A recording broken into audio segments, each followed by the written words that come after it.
What's up gamers, DreamcastGuy here, reviewing today the Castlevania Anniversary Collection.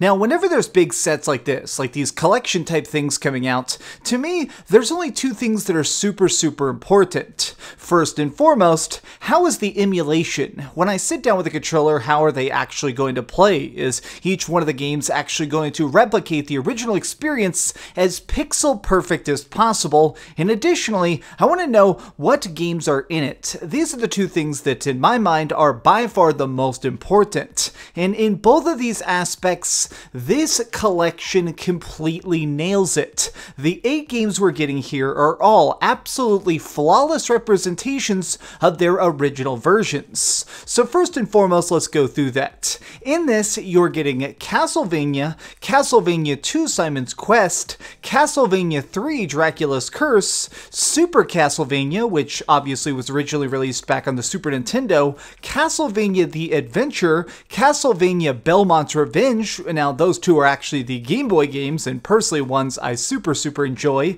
Then there's Castlevania Bloodlines, my personal favorite Castlevania of all time. And finally, the most peculiar entry, which is Kid Dracula. This was originally actually only released in Japan, and now is being officially put in English for the first time ever. For the super fans like myself who are super into Castlevania and want to go above and beyond just playing these games, they've also included this sort of like digital book within this, which basically lets you scroll through all sorts of different cool art and making of stuff and instruction booklets from different countries. And to me, I did enjoy this. But what's really important is obviously just playing this stuff. So let me just show you a bunch of gameplay here. Now let's start off with the 3 NES games: Castlevania, Castlevania Simon's Quest, and Dracula's Curse. Now obviously I'm using the American names of this stuff. I know that they're called different things in different parts of the world, but all of these are 100% dead on. Now, if you've never tried these beforehand, I do gotta warn you, everything in this collection is actually from the very early era of Castlevania,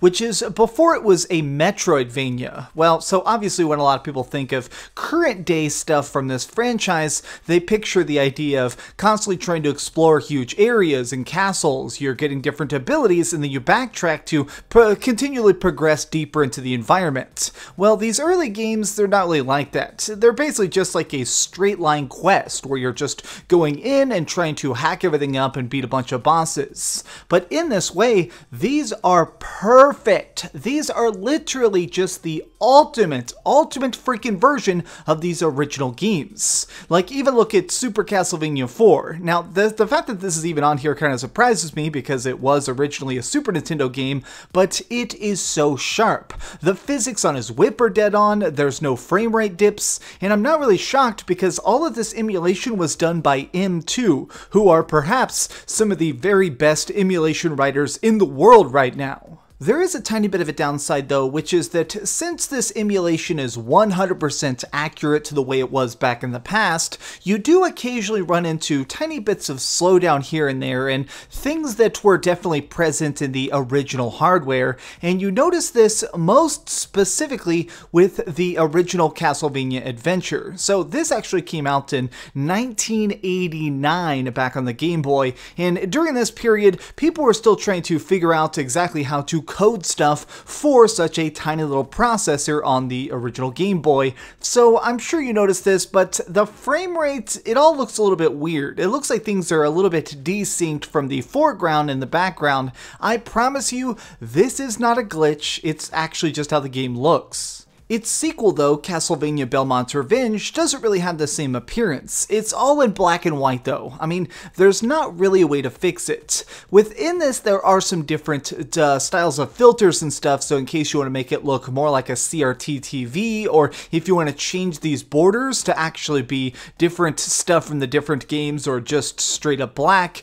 you have those options. But adding additional color to a game like this that was originally in black and white, well, there's not a lot lot you can do. To me personally though, I actually like that. I grew up playing a lot of Castlevania Adventure, and so seeing it in its original glory is absolutely what I want. This is 100% what I desire. Now let me just actually talk about the one game that is by far the most perfect on this, which is Castlevania Bloodlines.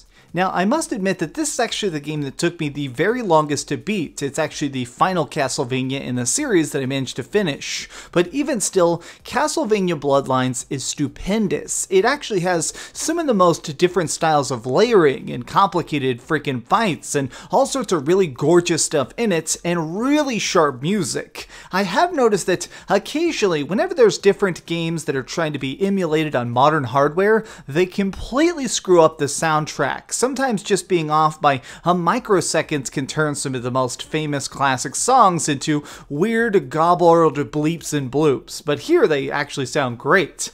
I love this, and this is by far my favorite game on this collection because it's just so good, and represented here, it's even more sharp. Now, the final game, and the one that they decided to include here, obviously just to try and be extra alluring, is Kid Dracula, and this is the one game that I didn't particularly like. This was clearly just something that was created by the developers back in the day to try and just do something different, to basically just not get bored while making so many different Castlevania games. But to me, it doesn't really fit the aesthetic and tone of the rest of the collection. I mean, if I'm being dead honest, while I do love this Anniversary Collection a lot, I do kind of wish that they'd put a different game in here instead. Like, maybe just give us something like one of the Game Boy Advanced games. Like, I would love to have Circle of the Moon or something on here, or maybe Aria of Sorrow. I mean, put one of the DS games in here. I just feel like there's a lot of games that are far more fitting with the title of Anniversary Collection, a game that feels like a much better tribute to Castlevania as a franchise than just this weird little spin-off Kid Dracula. Even still, with that being said, this is easily a very good collection, and for the fact that it's only like 20 bucks here in America, makes it a steal of a deal. I hope that a lot of people actually pick this up either on PS4, Switch, or Xbox, or whatever your preference of choice, just because I feel like there's just not enough games right now that sort of highlight the great classics properly. This is good, but beyond just being good, I feel like it is a very good and faithful representation of these classics in their original format. Now, there is some rumors that later on they might do some DLC and add in some extra games in here, or maybe provide a patch that lets us play the different alternate variant Japanese versions of them, but even still, as it currently stands, this is a project that I can easily recommend for the price tag. Is it perfect? Sort of. Do I wish it had a couple different games? Absolutely, but still, I can't say that it has any major problems. Maybe if they'd included some sort of extra emulation tricks like save states or rewinds, I'd be a little bit more happy with it, but I'm still just pleased with what we got. Okay, so we've heard a lot of good and a little bit of bad, but let's go over the ratings board and put a big number on it. I am giving the Castlevania Anniversary Collection a 9 out of 10. If you're somebody who specifically already grew up with these games and you just want to see if this is just as good as you remember, I highly recommend this collection. But actually, more importantly, I really say that if you've never tried the old games but they seem interesting, this is a great jumping on point. A good chance to see some really classic, sharp design in a way that's modern and easily accessible. Thanks so much for watching, gamers. If you enjoyed this video, please give it a like, share with your friends, and subscribe if you haven't already. But do me the biggest favor of all and keep dreaming of slaying Dracula. Thanks so much for watching that video. If you want to see something else, you can always click this link to see what I put up last, or, subscribe and see what's coming up next. Also, I promise that whatever I do, it'll try not to suck.